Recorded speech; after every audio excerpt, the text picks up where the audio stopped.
World Champions of Baseball. The Philadelphia Eagles are Super Bowl champions.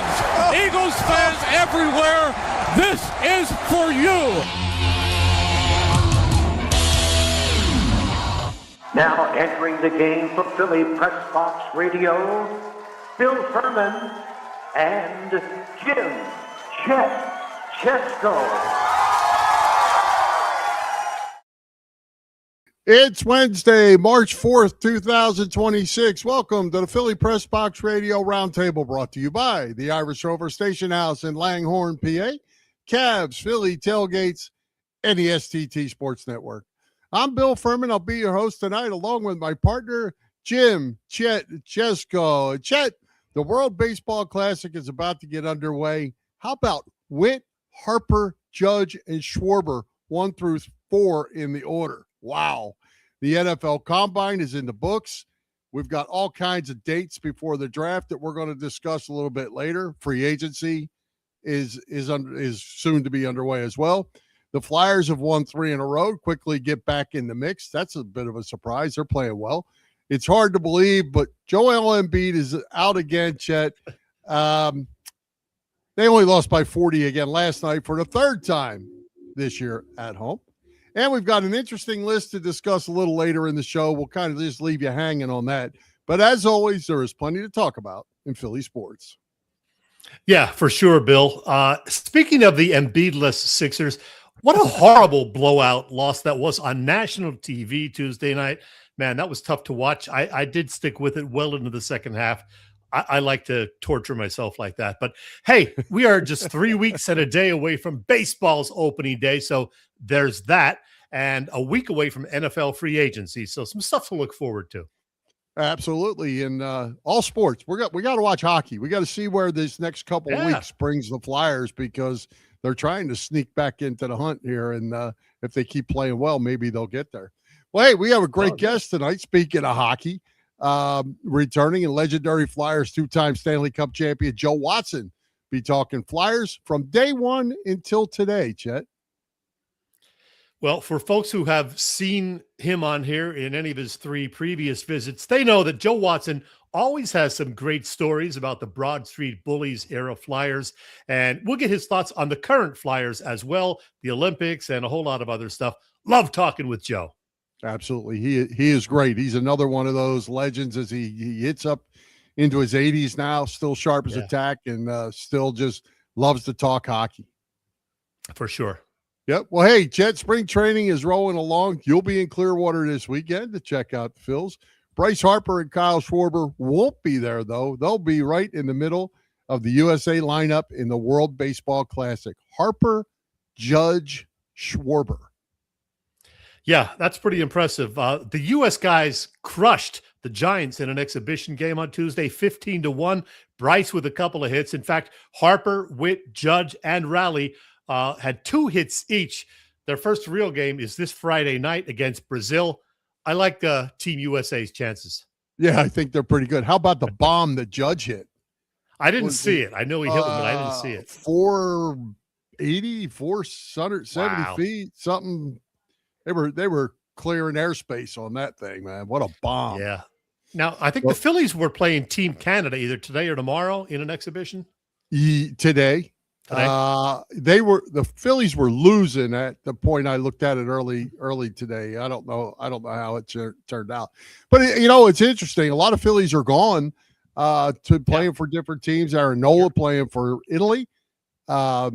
Some of the Venezuela and Mexican guys are over somewhere as well. But spring training rolls on. You'll get to see the Phils on Saturday. That's the Blue Jays, right? I believe so. Yeah, 1:00 Saturday afternoon. Looking forward to that. Looks like it's going to be a nice couple of days down in Florida, so I can't wait. Yeah, it's warm. It's 85 already. Yeah, it's you'll enjoy that. That's for sure. But I'm not sure what kind of great baseball you're going to see. Alec Bohm playing well in spring training. He's hanging on.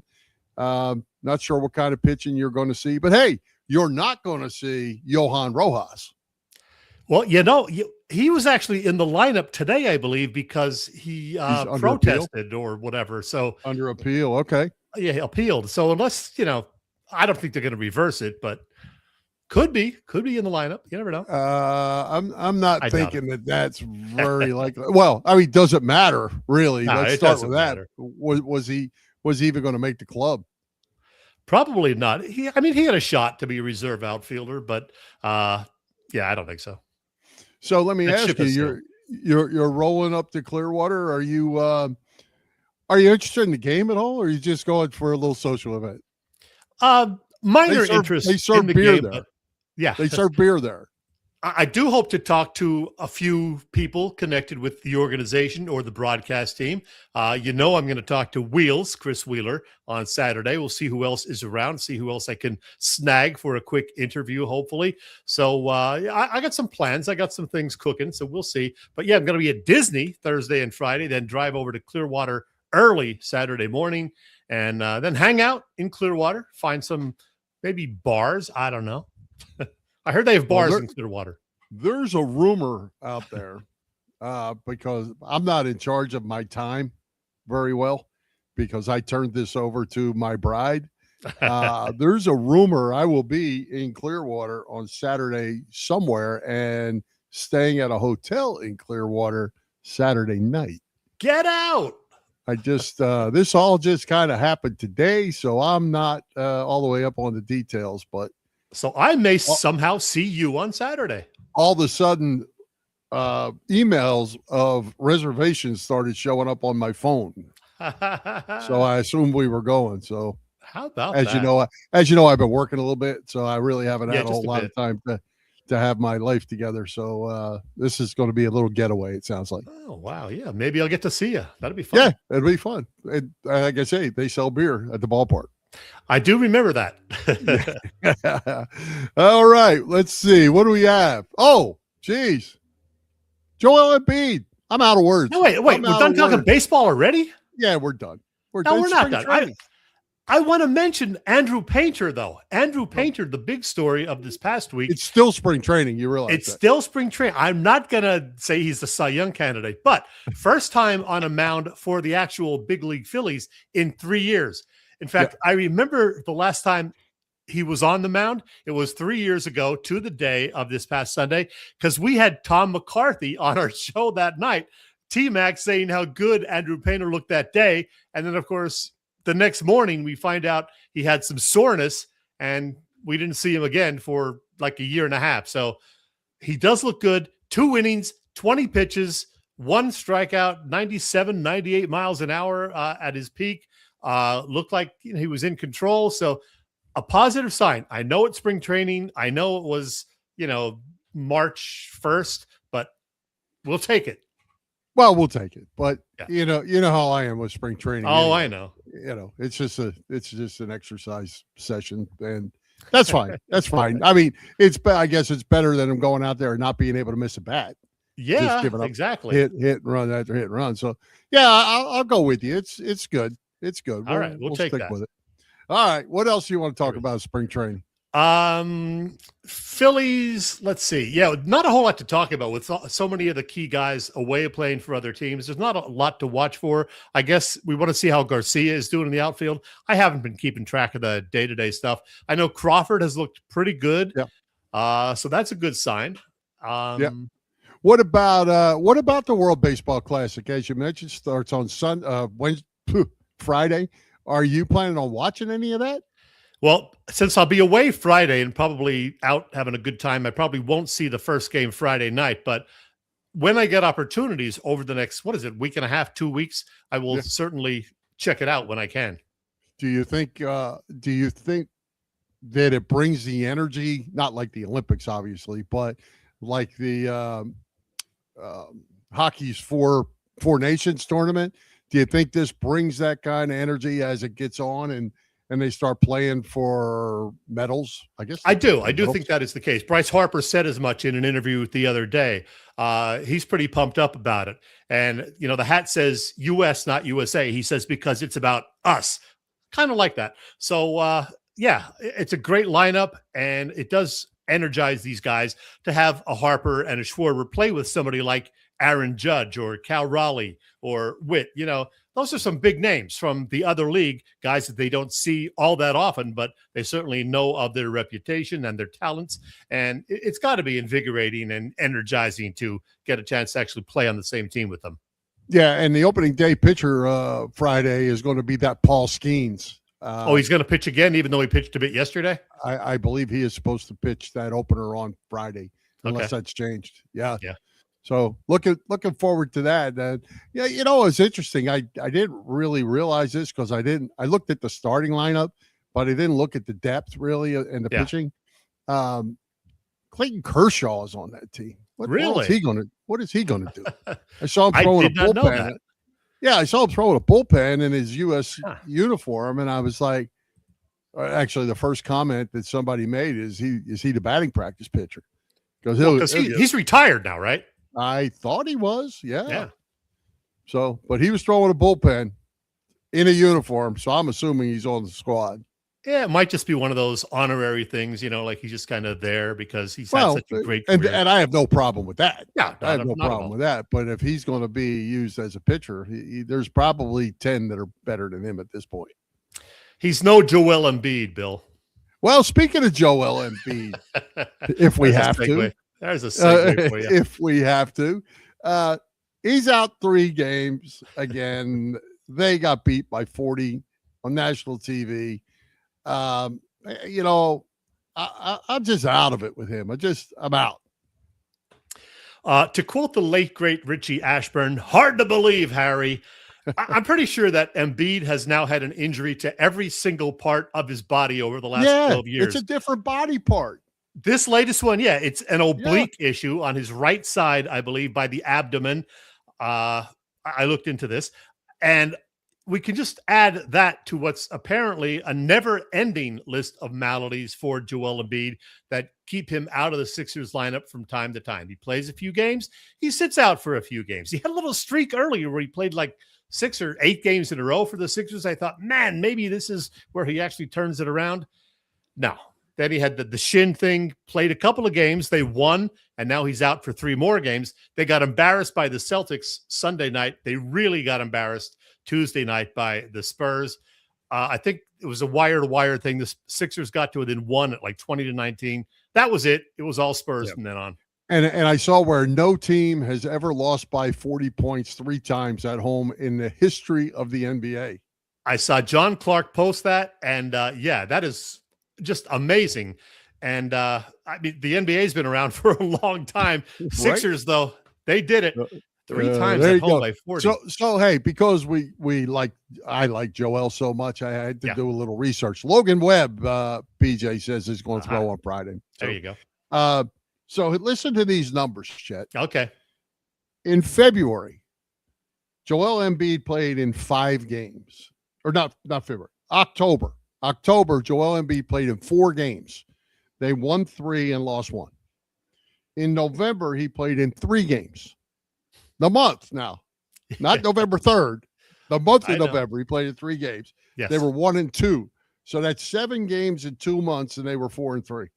December, he plays in 7 games. They go 3 and 4. Then the time that you thought he was coming around, January, he plays 14 games. They win 10 of them. There you go. They win 10 of them, right? That's what I like.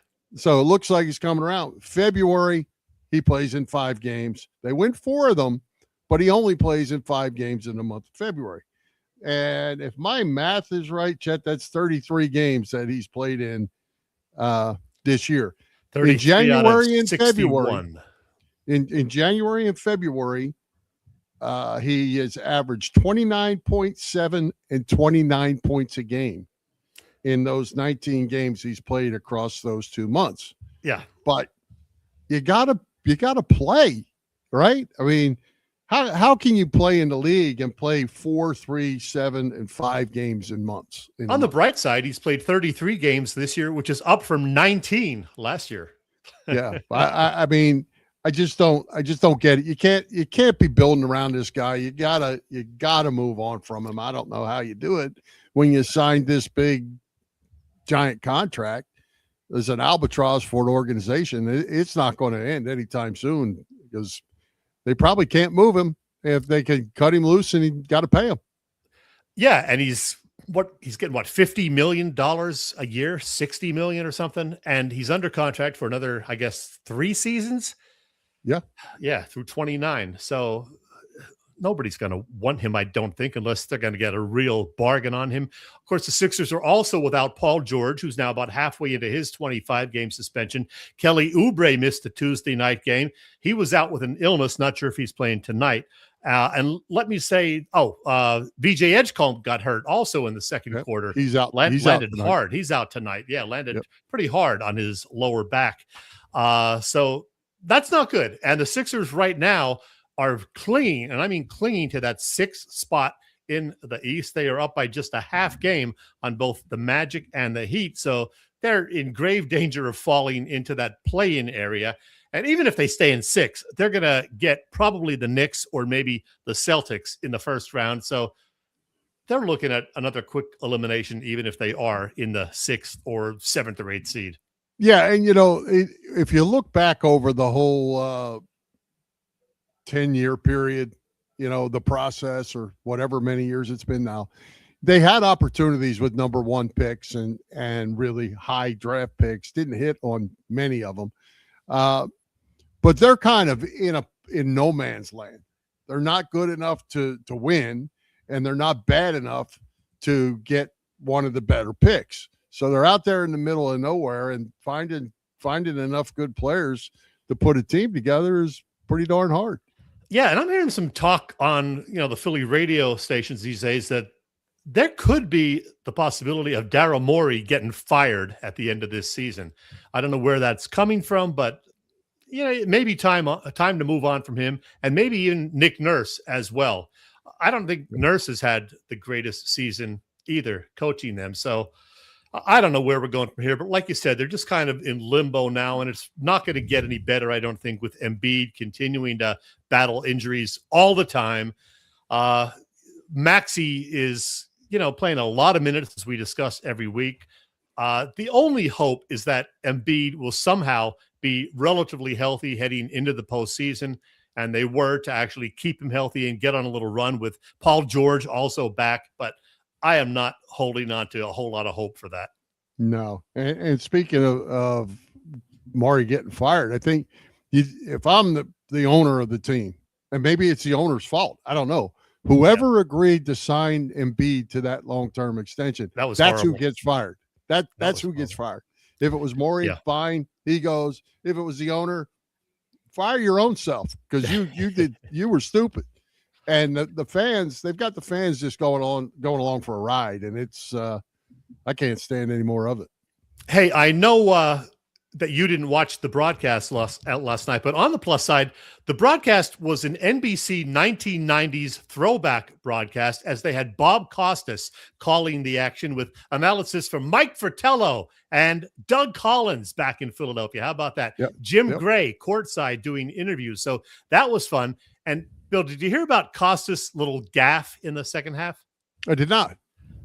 Doug Collins was talking about something that he got an opportunity to do courtesy Dick Ebersol, but he instead said Dick Enberg by mistake. And Costas corrected him and said, you mean Ebersol? And Collins said, what did I say? And Costas said Enberg. He's, oh, okay, yeah, Ebersol. So Costas says, either way, 2 great dicks. And as soon as he said that, Costas says, uh-oh. And I know somebody's going to, edit that and play that on ad nauseum. So. On Philly Pressbox Radio, right? There you go. And of course, WIP picked up on it. They played it today. It was funny. And, they had to suffer through that entire second half with the 40-point blowout. Costas at the end saying, and now this game is mercifully over. Yeah. I did see the opening with them, and I thought it was good. It's always good to see Doug Collins. I always like Doug. I love Costas. I'm a Costas fan since 1982 or whatever. Yeah, he's good. Doug Collins lives in Westchester. I knew he was in the area still. Yeah, he lives in Westchester. He's actually in the same neighborhood with some friends of mine, so that's why I know that. Nice. All right, Chet, let's move on because that subject bores me to death. What can I tell you? But Philly Pressbox Radio doesn't bore me to death because we're part of the STT Sports Network, as in Set the Trends.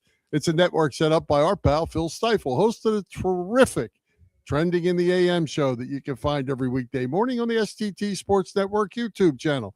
Check out Phil. Be sure to subscribe to the channel. Phil's show is on there, and so is ours. Yep. You can find Philly Pressbox Radio there in addition to on our own YouTube channel and on our Facebook page. Again, it's the STT Sports Network setting the trends for what sports talk should be. How about that? Hey, Chet, March. Yeah. It's already March, which means spring is on the way. What kind of spring activities are going on at the Irish Rover Station House? Bill, sit back and relax for 2.5 minutes because you're going to hear all about what's happening at the Irish Rover right here. And they call her the Irish Rover. Hey! If you're a viewer or listener of Philly Pressbox Radio, you know that the Irish Rover Station House is our longest running sponsor. And because it's March, well, that is a big month for that great bar and restaurant. Let's talk about it with the Irish Rover's Christina Gaskill. Hey, Chris, great to see you as always.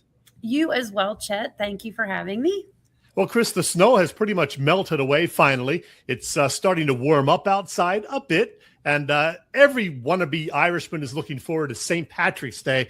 But that's not just a one-day event at the Irish Rover. Now, because the 17th is on a Tuesday this year, you guys have decided to turn it into an 11-day event. I love that, the 12th to the 22nd. Tell us about it. Yeah, so not everyone loves the crowds on St. Paddy's Day like I do. So we love to serve all of our favorite Irish foods starting on the 12th. So if you come in on the 12th, you'll be able to have all of our ham, corned beef platters, Guinness stew, shepherd's pie, all the things that you love, along with, of course, a pint of Guinness and our favorite Irish beers. Over the weekend, we're going to have Irish dancers. We'll have some Irish music.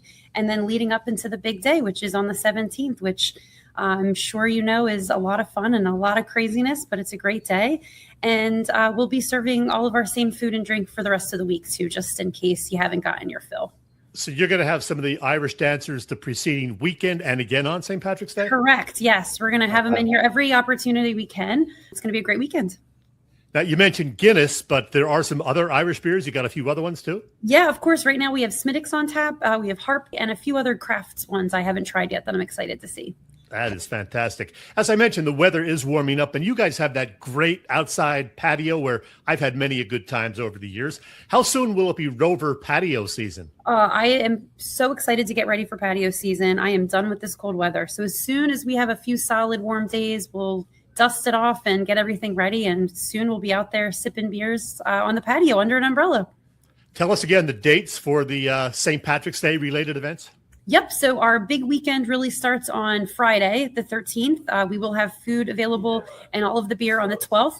And we'll have music. Guinness will also be out on Friday, probably with some giveaways. You'll have Irish dancers leading up to the big day on the 17th. And then we'll keep the party going and roll right through the next weekend. Love it. The Irish Rover on Bellevue Avenue in Langhorne. Find them on the web at irishroverstationhouse.com. Chris, enjoy all the festivities this month and happy St. Patrick's Day. Happy St. Patrick's Day to you. Cheers.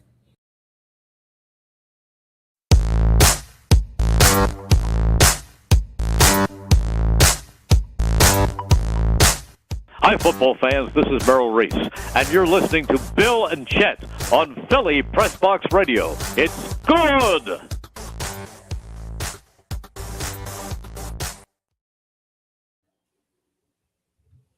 I think I'm going to be at the Irish Rover for St. Patrick's Day this year. The last couple of years, I was down in Florida in the Orlando area, but I'm going to be here, and I'm going to hit the Irish Rover on St. Patrick's Day. I wish that I lived closer. That's all I could say, because I always have a blast when I go there.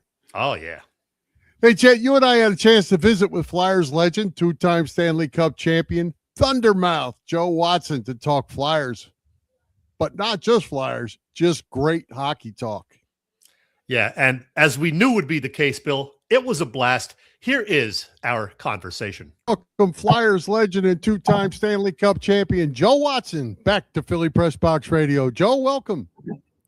Well, it's always a pleasure to see you guys and be on your show, and looking forward to this. Joe, Hard to believe, but it was 60 years ago this year that you played your first full NHL season. That was 1965-66 with those Boston Bruins. And I know we did discuss this a few years ago, but tell everyone about that certain Bruins legend that you became good friends with, you were paired with quite often on defense. Who am I talking about? Probably the greatest player ever laced a pair of skates on. And that is Bobby Orr. I met him in training camp in 1965 in London, Ontario. I was still playing the minors, and he was playing for Oshawa, and he was about 140, 45 pounds, and I could not believe it how small he was for a hockey player.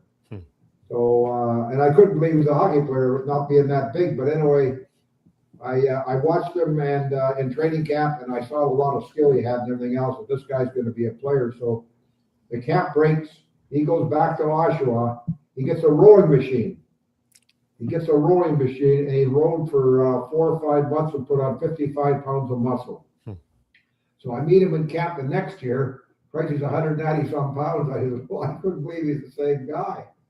But you know what? He was so muscular, very muscular and everything else. And he constantly had problems with his body because when he got hit, he'd tear a muscle or tear something in his body, and he'd be out for a few weeks for a game or so on and so forth. So, you know, it's unfortunate he only played 9 years in the National Hockey League, and to be the player he was incredible.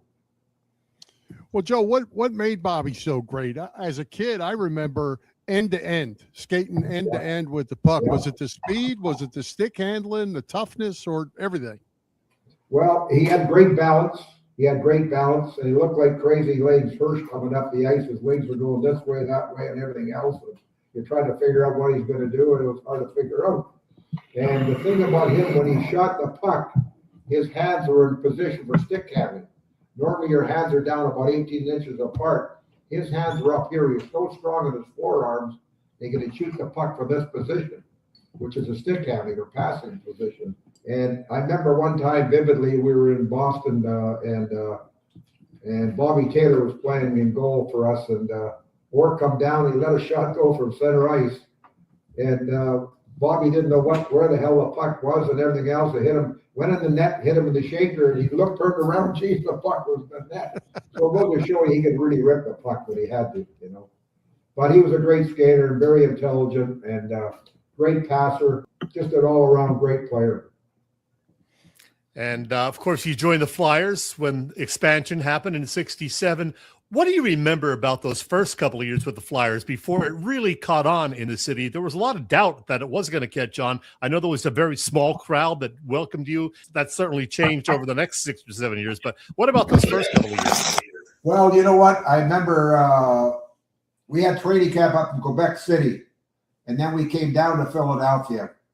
And I was very inquisitive. I sat in the front of the bus there, and we're going over the old Penrose Avenue Bridge. And so I saw this machine. I said, what the hell? I said to the bus driver, what's that machine doing? He says, the Mafia owned that. I said, oh, yeah. And he says, what they do, when they get rid of people, they put them in the cars, and they grind the cars and the bodies up together. I said, you're kidding. He says, I'm not. I said, holy God, what an introduction to Philadelphia. And then they want to have a parade for us down Broad Street to welcome to the city. Hell, there are more people in the parade. They're watching it going down Broad Street. People are giving us the finger. Oh, you'll be in Washington in 6 months, and so on and so forth. And of course, that almost happened. And because in February that year, that season, there's a storm come through and it knocked a hole in the Spectrum roof. And of course, the city didn't have any money to fix the damn thing up. So we were like vagabonds. We played our last 22 games in a row. And you know, while we were playing, Mr. Snyder had no income coming in. You know, he didn't know how he was going to keep the team afloat because of no income. So anyway, he goes to 5 banks in Philadelphia. And the last bank is Gerard Trust. And there's a guy named Bill Bear. He was a Harvard grad, played hockey at Harvard. He ran the loan department for Gerard Trust. And Ed told him he needed $2 million in his account to keep the team going, or he's going to have to sell it. And Washington was very interested in purchasing the Flyers. Well, anyway, make a long story short, thank God he put $2 million in Ed's account, and the rest is history. And then we played St. Louis the first year in the playoffs, and it was a very physical series. And we got beaten 7 games. And I remember Mr. Snyder said, "This will never happen to a Flyers team again, get pushed around like we were." And, he was right. We had a lot of small guys, but we didn't have big guys like St. Louis, big team. And they beat us in 7 games. And Mr. Snyder, true to his word, he says, "This won't happen." It never did happen again with the Flyers. Well, Joe, what do you remember about that great defensive unit that you had? The Ed Van Ems, Barry Ashby's, Moose DuPont, before Jimmy and Tom Bladen came along. Tough, hard-nosed hockey players. Yeah, we were. You know what? I wasn't a physical type, and my brother really wasn't physical, like some of the other guys, but we did our own job. We killed a lot of penalties, obviously. Somebody had to kill the penalties because we were constantly in the penalty box, but I thought our defense was the backbone of the team, and we tried to limit shots in our goal and everything else, and try to keep our zone clean. And it worked to a T. Keith Allen was our coach at the time. Keith was very defensive minded because he was a defensive when he was playing, but we were very defensive, and it worked out well for us. Joe, we would be remiss if we didn't ask you about the great Bernie Parent, the late great Bernie Parent. Of course, we lost him last September, I guess.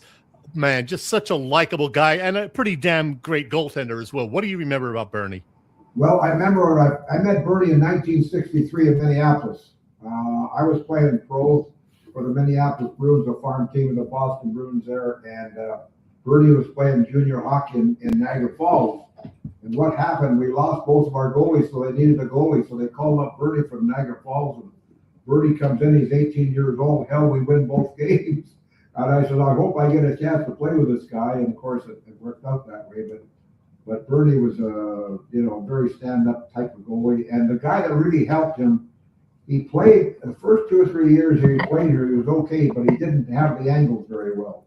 And they brought in Jacques Plante. And Jacques Plante was out on the ice with him. He had these ropes on the ice. He put these ropes on the ice and at an angle. And Bernie wasn't allowed to step out of those ropes. If he did, that means he was off the angle. That helped Bernie immensely for being a stand-up goalie and playing the angles. But Jacques Plante had a lot to do with that. Bernie, one of the all-time great, him and I are very close, and he was one of the all-time great guys that I played with. And we had a lot of fun together. I remember he came to Smithers. He wanted to shoot a bear.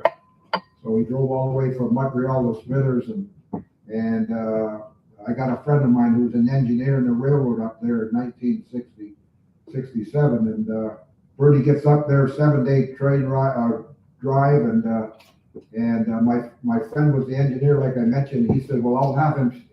He can stay in the train with me, and there's an area where he can shoot out of the train if we do see a bear." Well, they saw a bunch of moose, and they finally saw a bear. Here's Bernie shooting out of the window at this poor bear running down the track, and the bloody train has got the bear scared as hell, and Bernie's shooting and hit him in the shaker about 6 or 7 times. The damn thing finally ran out of gas, and down he goes, and they skinned him out and everything else. He had a bunch of lead in his shaker, and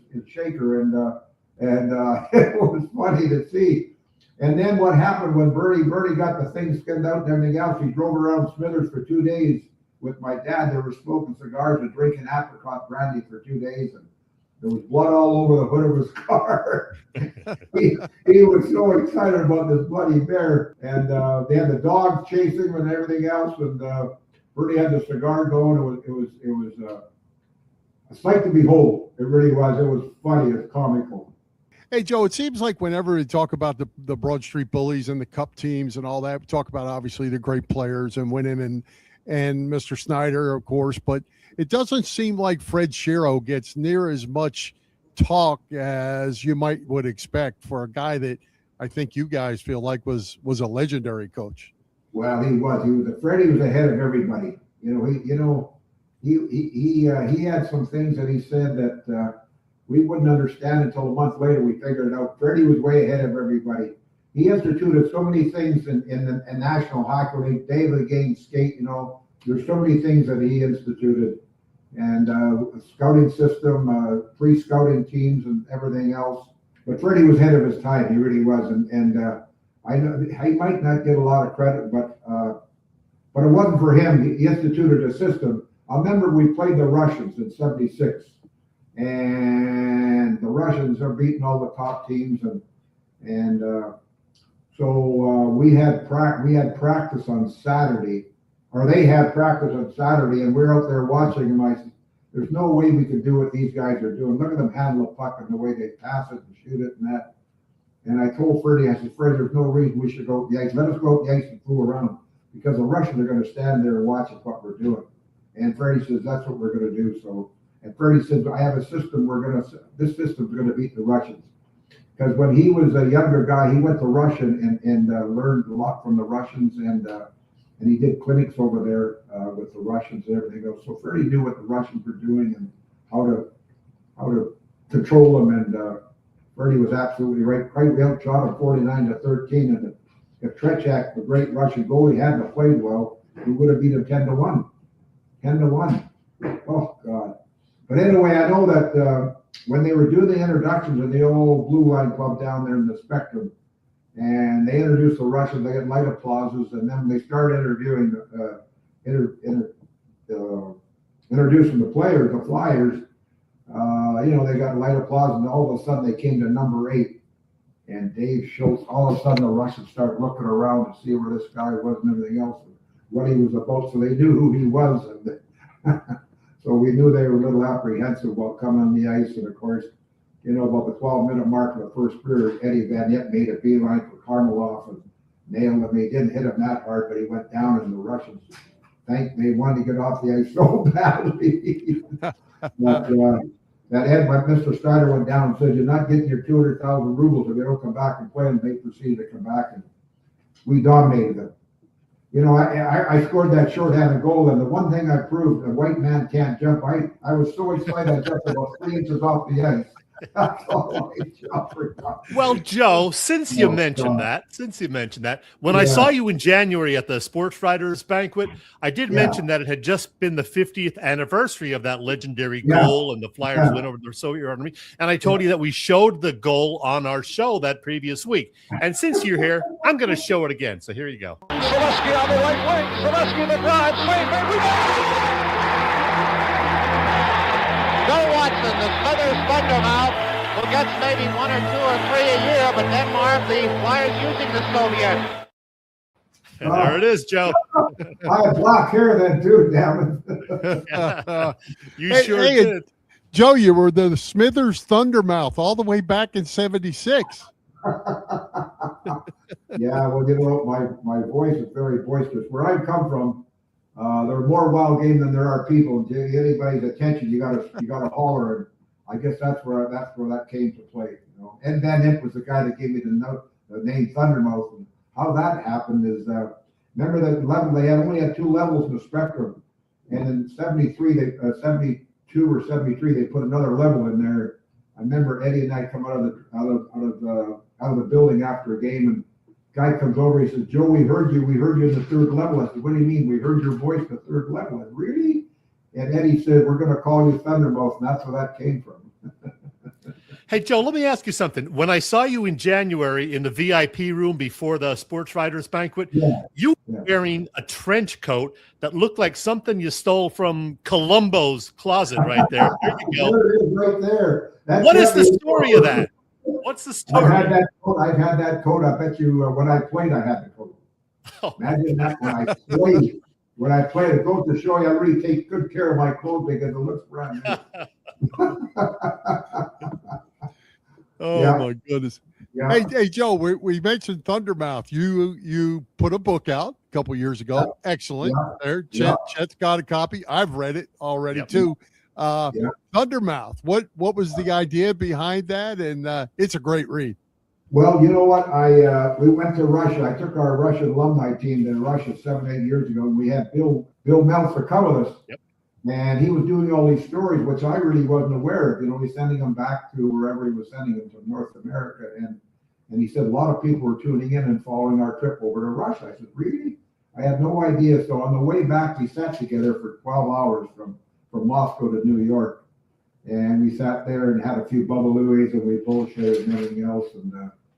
And I said to myself, and I said to Bill, Bill, if I ever decide to do a book, I I'm going to get you to do the book. And he said, well, you should, because you have so many great stories. So about a year and a half later, I phoned him up Wednesday morning. On a Wednesday morning, I said, Bill, I want to do a book, and that was it. So we got together, and I must have met him 40 or 50 times, and we went over all these stories and so on and so forth. And I had a lot of scrapbooks for the days I played, so that was very beneficial to us in the book, because we took a lot of stories out of the scrapbooks. Yeah, so folks, if you haven't read this yet, please find it, buy it, read it. Thundermouth, it is terrific. Hey, Joe, just go to joewatsonofficial.com and you'll get one. There you go, Joe Watson. joewatsonofficial.com. I love it. I love it. It has been 51 years now since the second Flyers Stanley Cup. And, we're still waiting for a third. Though they have won 3 games in a row, it doesn't look like it's going to happen this spring. At least the team is heading in the right direction, I hope. Do you agree? Yeah, absolutely right. We got a lot of young kids, and I said, because our guys really work hard. They're not big guys, so you have to work twice as hard as these big guys, and it wears you out, and I think they got tired. But now that they had a 10-day or 2-week respite, they've come back real strong, and they're using their body. Everybody seems to be involved in the plays and so on and so forth. And they're not getting outworked like they have earlier or later in the last little while. Ever since they come back, they look good. I like the Flyers, and I'm excited for them, and I'm excited to watch them. I enjoy watching them, and of course, goaltending, we all know, is very important. And Villard is a hell of a goalie. He really is. Boy, oh boy, oh boy, he's made some saves. Against Boston the other day, when Boston came in and Flyers beat them, if he hadn't made the big save, we wouldn't have won that game. Yeah, we will show you how important. And Sam Erkson played well there that night in New York.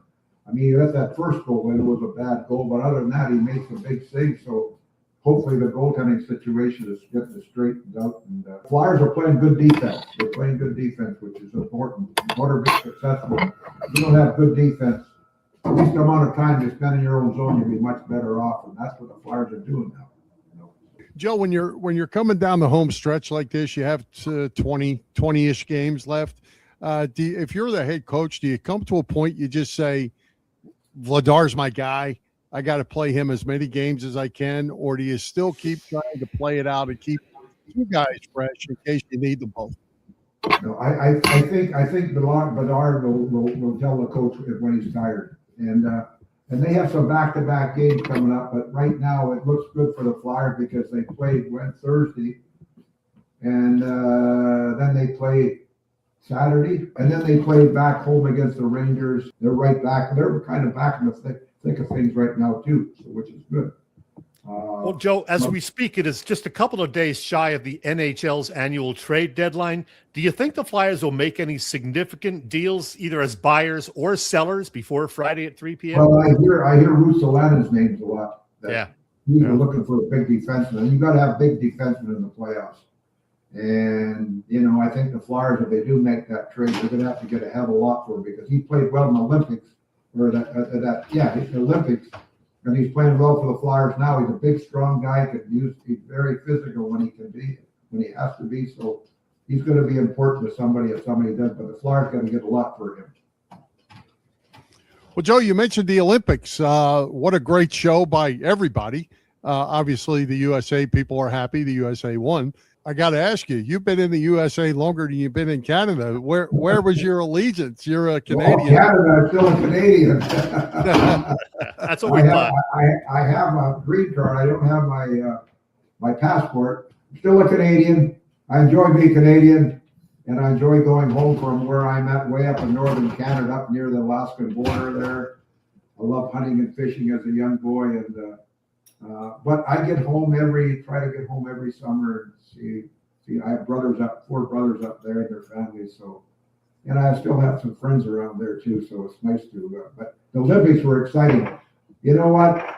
The save that Whitten made that save there, for God's sake, if he doesn't make that save, Canada wins. I mean, he made so many big saves, but the one with his paddle, holy God, man, that was incredible. It was exciting, great for hockey. Yes. Great for hockey, it really is. Yeah, it was very exciting. Hey, Joe, other than, the helmets and the salaries, how different is today's NHL from 50 years ago? Well, They travel. Obviously, they travel very extensively in these high flying planes and so on and so forth. And we did a lot of commercial flying when we were playing. The only time we ever did a charter was when we had to play at home the next night. Say if we played in Chicago on a Wednesday, we had to play home the next night. Mr. Snyder would charter. Well, other than that, we took a lot of buses up to New York, down to Washington D.C. I don't know what they might take the train down there to those locations. I really don't know, but it was so much different than it is now.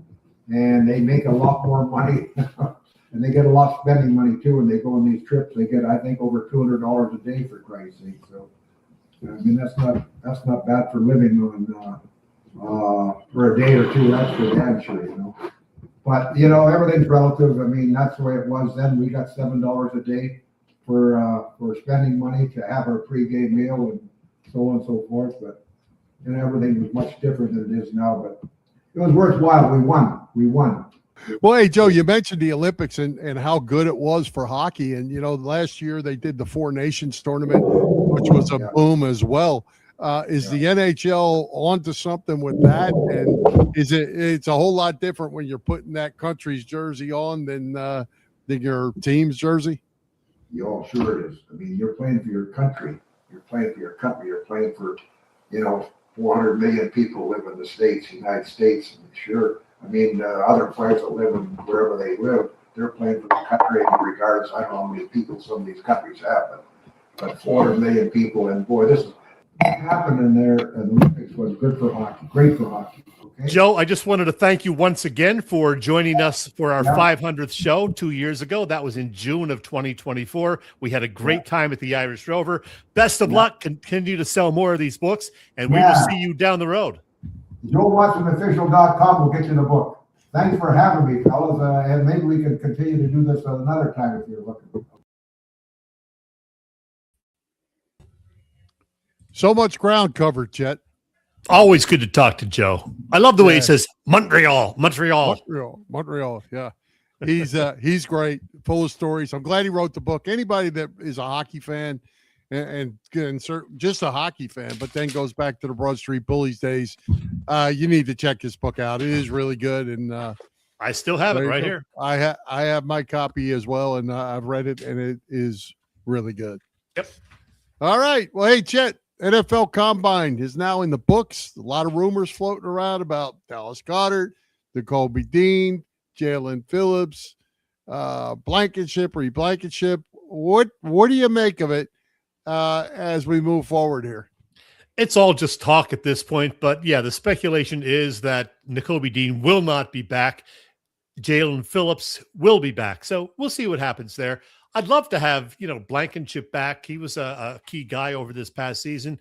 Dean was great too, but it sounds like they just don't have him in their plans anymore. They drafted Jahad Campbell. So even though Dean played very well when he was in the lineup, they do like Campbell. They can't pay everybody. So decisions have to be made, Bill, and we're going to find out those decisions between now and I guess about a week and a half from now. Yeah, well, and the Nakobe Dean rumors are all over the place, and Dallas is one of them, and that's a hateful thought. Don't like that. No, I said Jalen Phillips sounds like he's going to be back. Dallas Goedert seems to be sounding like he is not going to be back. I think he's in his 10th year or something like that. You could probably get him on a 1-year deal for maybe not a ton of money. I would love to have Dallas Goedert back. Yeah. They don't really have any quality tight ends right now. I don't think Calcaterra is under contract either anymore. So they got to have somebody, at tight end. Right. Well, hey, some important dates in the month of March. Started yesterday with the tagging of franchise or transition players, whatever you want to call it. The Eagles did not tag anyone that I'm aware of. Some teams in the league did. Some teams also have made everyone aware of players they're not going to sign. Kyler Murray being one. Quarterbacks are all over the place. They're going to be cutting people loose. Interesting theory, I think, on how the quarterback play is going these days. We'll get to that. But it looks like the next big day is March 9th. Around then, where free agency starts, and we'll see what happens. It's going to a lot of changes. Yeah, Monday, March 9th is the legal tampering start of free agency, where you can, talk to players and kind of arrange potential deals. Then the announcements will come officially, I guess, on Wednesday, the 11th, just in time for our show next week, Bill, which is great. It's going to be interesting. It always is every year. And if you're wondering, the NFL draft then is in late April, April 23rd through the 25th. That will be in Pittsburgh this year, by the way. Mekhi Becton apparently going to be available. The Chargers cutting him loose. The former Eagle who played so well with the Eagles a couple of years ago hasn't played great before or after that, but maybe the Eagles would like to have him back. Our buddy Phil Seifel says no, not a good idea, but that's Phil's opinion. Well, I don't know that it's a bad idea with Jeff Stoutland. I think what we don't know is with this new offense, if Becton becomes a speed bump, on the offensive line. Or is he a grinder like in the old offense? I'm not sure. I think we have to know what the offense is going to look like before we know who fits. Yeah, that's going to be really interesting to see how everybody performs without Jeff Stoutland there guiding them. So a lot of pressure on the new offensive coordinator, the new O-line coach, the new passing game and running game guys. So in addition to, what happens with the players, all these coaching changes are going to be something to watch too going into next season. Yeah. And how about the fact that they have hired a third offensive coordinator candidate? They gave it to the one guy, and they've hired two others that they interviewed for the job who they didn't give it to. They're now in the fold in other types of capacities. Well, we all watched the offense over this past season, saw the inconsistencies, the problems. So they want to get as many minds, I guess, in the room to figure out how to best utilize the talent that is there. Whether that's going to include A.J. Brown or not, I don't know. A week ago, I said, yeah, he's definitely coming back. Now I'm not so sure that he's coming back. More and more people are saying the Eagles will strongly consider trading him, but they want to get the right offer. Well, I think that's probably the same with anybody. Yeah. If you're going to give me, let's say, 2 first-rounders and a player for A.J. Brown, I'm trading them before we get off here. Yeah. It just depends. Now, if you want to give me 2 fourth-rounders, no, we're not doing that. So got to at least get a first-rounder for sure. Right. And I think you owe it to your club to listen and just see what's out there. So let's go tailgating, Bill. Yeah, let's go tailgate with the best tailgaters in Philadelphia. Bob Cavanaugh and the gang at Cavs Philly Tailgates. Cavs Philly Tailgates has been cooking up a terrific catering business for 35 years. Cav, a 3-time winner of Philly Tailgates, Jack Daniels Great American Tailgate Party Contest, and a past winner of the Philly Daily News Tailgate Award. Cavs also does corporate events, parties, you name it. Cav, of course, best known for those tailgates before Philly sporting events. No Eagles games till September, but there will be Phillies tailgates before the home opener on March 26th. That is fast approaching. Another one before a Phil's Guardians game in May, and a tailgate before the Morgan Wallen concert on August 1st. Get details on those and other events at Cavs' website, phillytailgates.com. And if you do have any questions, you can email them at cavscatering@verizon.net. And Bill, I mentioned the Phillies season opener is fast approaching. In fact, it really, really is. In fact, we are exactly, this many days away from the season opener, 22. And this guy, he was a memorable number 22, played with the Phils in the early 1980s, then a second go round in 88, 89. Any memories of Bob Dernier, Bill? The inside the park grand slam. That is one that everybody remembers for sure, Bill. And since I knew you were going to mention that, let's take you back to May 15th, 1989. Giants-Phillies, bottom of the 12th inning at the Vet. The Giants had taken a 2-0 lead in the top of the 12th. 2 outs, 2 on. Dernier at the plate. Line drive, fair ball. Mitchell can't get it. Tying run is going to score. They are waving Dernier. He's the winning run. We got a play, and he's safe. Game's over.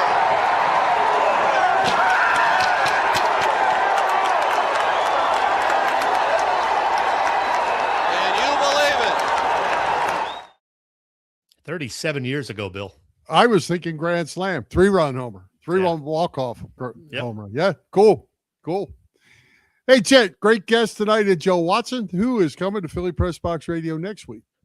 Just booked this one actually during the Joe Watson interview. I remembered I forgot to finalize a guest for next week. So I texted this guy, and he will be joining us next week to talk not only baseball, because he's the co-author of Ring the Bell about the Phillies. He and Jack Fritz wrote that, but Eagles free agency as well, because Kevin knows his football. So Kevin Reevy joining us next week live at 7:00 on Wednesday, the 11th. All right. Be looking forward to that. Hey, Chet, we teased the list in our opening, and, anytime you do a list, there's certainly brings some debate. I purposely held on to this list and didn't post it on social media, anywhere like that. I wanted to save it for you and our viewers tonight to mull over, because we're not going to have a ton of time to talk about it. We're going to do it, though. Philly Magazine came up with a list of the 25 most Philly athletes of all time. So what in the world does that mean, Chet? Yeah. What they said is there's no single definition. There's an underdog aspect to it for sure. Blue collar, gritty. Most Philly athletes aren't from here, but manage to feel of here, pulled to the fire as if by fate. They're not always the biggest names or the biggest stars, though many are, but they're the names that first come to mind when you think about those attributes. Yeah, that could be definitely the blue collar, hardworking, and underdog adjectives, I think, would apply. Guys who maybe, don't have the top tier talent, but work their butts off on the field, the court, the rink, whatever. Yep. So what I'm going to do is I'm going to run down. It's actually 25. I said 20. It's 25 to 11. There's 25 to 21 right there, Bill. You've got them up there. Vince Papale, Tyrese Maxey, Richie Ashburn, Carly Lloyd, and Randall Tex Cobb. Number 20 through 16, Bill. Skateboarder Stevie Williams. I don't know who that is. I don't know how he made the list. But then you got St. Joe's hoops legend Jameer Nelson, teen baseball legend Monet Davis. That was 11 or 12 years ago already, Bill. Chuck Bednarik, who should be higher on this list, and boxing great Bernard Hopkins. Yep. Smarty Jones is at 15. Yes, the horse. Good comment. Hoops legend Charles Barkley, Chase Utley, old-time tennis and basketball player, Ora Washington. I don't know who she is. Early 1900s. Yeah. And then Mike Schmidt comes in at 11. All right, we get to the top 10. The great Wilt Chamberlain at number 10. Dick Allen from Wampum, Pennsylvania. And then, of course, 2 stints with the Phillies. Flyers legend Bobby Clark and the Broad Street Bullies, they lumped together. Sixers great Dr. J. Julius Erving, and Philly-born hoops great Don Staley. And that, Bill, gets us to the top 5. Yeah, and the number 5, I don't think you would have any argument with this. Brian Dawkins is about what Philly's all about. Yeah, B-Doc, of course, has to be on this list. Number 4, now this one kind of surprised me. We all love the guy, but I don't know that he's... No, we don't. John Kruk, number 4 on the list as, a most Philly guy. I don't know about that. No, I don't either. Number 3, Jason Kelce. Yeah. Jason's got to be in the top 5. Well, he's got to be in there just for the Super Bowl speech, if nothing else. Yeah. The Mummers outfit. Come on. Yeah. Everybody loves Jason. Number 2, Smokin' Joe Frazier, the boxing great, Philly legend. So he is number 2. And number 1, Bill, I don't know if you feel good about it, but go for it. Well, number 1 is Allen Iverson. There you go. There's your top 5 right there. Philly Magazine's most Philly athletes of all time. All right. Who did they miss, Bill? Because I got a couple of names. Well, you know what? One team that popped into my head right away was, Philly gritty guys. Moses Malone. Moses Malone came into my head right away. Guys like Bobby Jones. He was out with Aaron Rowan running through a fence for I thought he would be on there. Yeah, those kind of guys popped into my head right away. Okay, for me, I immediately thought of the 1993 Phillies. Lenny Dykstra. He's had his problems, of course, since then, but Dykstra, Dalton, Pete Incaviglia, those were Philly guys to me. How about Eagles such as Andre Waters, John Ritchie, who only played a couple of years, but he's a Philly guy, and Flyers like John LeClaire, Tim Kerr, and especially Rod Brindamore. Everybody loved Brindamore. Hard worker. Rod Brindamore should be on this list. Come on, Philly Mag. Yeah, I'm with you. And, there's guys, and I have no problem with Vince Papale. I have no problem with Richie Ashburn since he was a broadcaster for so long. Tyrese Maxey, it's way too early for him. Yeah. Carly Lloyd, great player, but I'm not sure she belongs here. Delran, New Jersey. The skateboarder. Come on, man. Yeah, I don't know. I didn't read about his bio, but Stevie Williams, a Philly guy, skateboarder. Okay, fine. Yeah. So Chuck Bednarik should be higher than 17 or whatever. Come on. Yeah, absolutely. Concrete Charlie. So many missing names. I think you could argue with the order. Quite frankly, Mike Schmidt was not a Philly guy. I know he was a little too laid back. So yeah, I mean, tremendous player. We're no problem with the tremendous player part, but Mike Schmidt did not epitomize what Philly got. He's not Rocky. Exactly. And where was Rocky on the list? Come on, I know he's fictional, but we got Papale instead. So yes, he was our real life Rocky. Still alive, by the way, despite rumors on Facebook and elsewhere. Vince Papale is not dead. Every couple of months there are rumors that Vince Papale is dead. He's alive and well, folks. And neither is Coach Vermeil. He's still alive. That's right. Wrap it up, Bill. I got a pack for Florida. Good list. Maybe we'll talk about that some more when we get in time in another. And anybody who wants to comment, please comment to us. We'll put it up on Facebook. How about we do that? And everybody wants to comment. And follow us on Facebook. Please subscribe on YouTube also. That's right. All right, let's wrap this thing up. Let's thank tonight's special guest, Joe Watson. Our sponsors, the Irish Rover Station House, Cavs Philly Tailgate, PPCC 118 Raz Room. For Jim Chet Chesko, this is Bill Furman. We hope you enjoyed the show. We'll join Philly Press Box Radio next Wednesday, March 11th, 7 p.m. He's just live on Facebook, on our Philly Press Box Radio YouTube channel, and on the STT Sports Network YouTube channel, and listen on Apple Podcasts, iHeartRadio, and all the others. High hopes, Philadelphia sports fans. Happy trails to you till we meet again.